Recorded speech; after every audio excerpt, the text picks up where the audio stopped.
This is Rummy's Corner.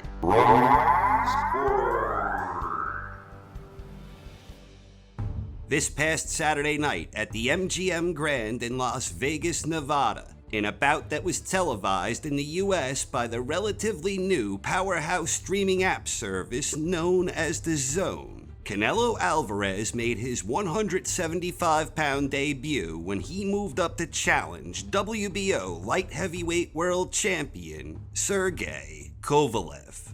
I personally viewed this contest as a fascinating tactical chess match of the variety we don't often see.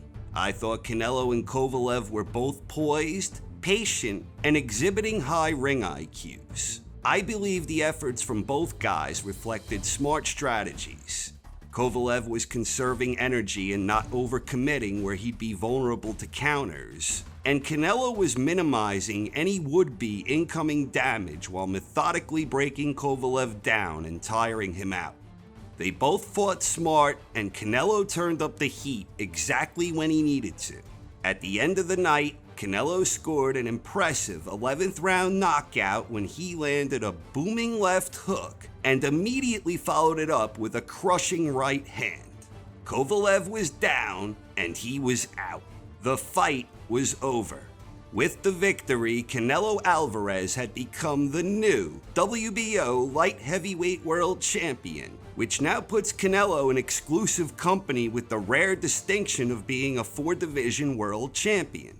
So right now, Canelo Alvarez is in the driver's seat, and he can basically determine his own career path. Canelo has an awful lot of possibilities regarding potential future opponents, and here are the 5 matchups that I personally find most intriguing. Andre Ward, Artur Beterbiev, Dmitry Bivol, Callum Smith, and finally, the possibility of a third bout against Gennady Golovkin. A third meeting with Golovkin is probably still the fight that would have the widest overall appeal. Officially, Golovkin has 1 loss and 1 draw against Canelo, although it should be noted that a lot of observers believe Golovkin deserved the nod in both contests. In his most recent bout last month, Golovkin was awarded a 12-round unanimous decision against Sergey Derevianchenko for the vacant IBF middleweight belt. Personally, a third fight with Golovkin is the one that least interests me of these 5 possible future opponents. And I say that as someone who definitely thought Golovkin deserved to win their first fight, and also as someone who thought he edged it out in their rematch, although Canelo getting the nod in that second bout was entirely understandable. At this point in time, it just feels to me like Golovkin is in decline, whereas Canelo still seems to be improving at a staggering rate.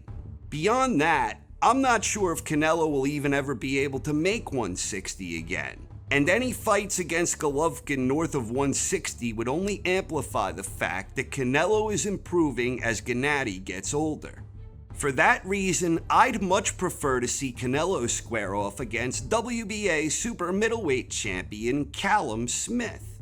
Smith is coming off a 3rd-round stoppage victory against Endom back in June, and he also has an upcoming fight scheduled for November 23rd against John Ryder.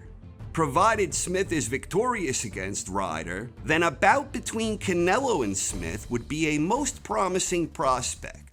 I'd love to see this matchup, and in a lot of ways I believe this is the next big fight that would make the most sense for Canelo if he opts against a third bout with Gennady. But honestly, after his terrific performance in his sensational knockout victory against Kovalev, I'd really prefer that Canelo hang around at 175 and take on the best. So rather than seeing Canelo versus Callum Smith, I'd prefer to see Canelo set his sights on Dimitri Beeville, who's the reigning WBA champion in the light heavyweight division. Beeville is coming off of a lopsided 12-round unanimous decision against Castillo last month. Beeville is a talented boxer with a solid skill set, so a unification bout between Canelo and Beeville makes a lot of sense in the event Canelo opts to stay at 175, which leads us to Artur Beterbiev, the reigning unified IBF WBC light heavyweight world champion. Beterbiev is coming off of a stellar 10th round stoppage victory against Alexander Vazdik just a few short weeks back. Beterbiev once again exhibited a tremendous display of strength and raw power. Beterbiev has a terrific understanding of distance, despite the fact his methods for maintaining the right distance are often unconventional. I'm not sure if this one is realistically in the cards for a number of reasons, but a matchup between Canelo and Beterbiev is something that is guaranteed to drive the boxing community into a frenzy. This one I suspect is a pipe dream at this particular time, but this would be the fight that interests me more than the fight with Callum Smith, or Dmitry Bivol, or a third bout with Golovkin. There is only one potential matchup that I find more intriguing than a would-be clash between Canelo and Beterbiev, and that would be an elite-level showdown between Canelo Alvarez and the now-retired Andre Ward. This is the one, people. This is the ultimate dream match that can be made now involving Canelo. A mega bout against Andre Ward. Canelo and Ward are undeniably two of the most talented and highly skilled boxers the sport has seen in the last 10 years. Ward hasn't fought since scoring an 8th round stoppage victory against Kovalev back in June 2017. This fight actually makes more sense than you might think. For Andre Ward, it is a potential legacy-defining contest that would almost certainly guarantee Ward a career-high payday.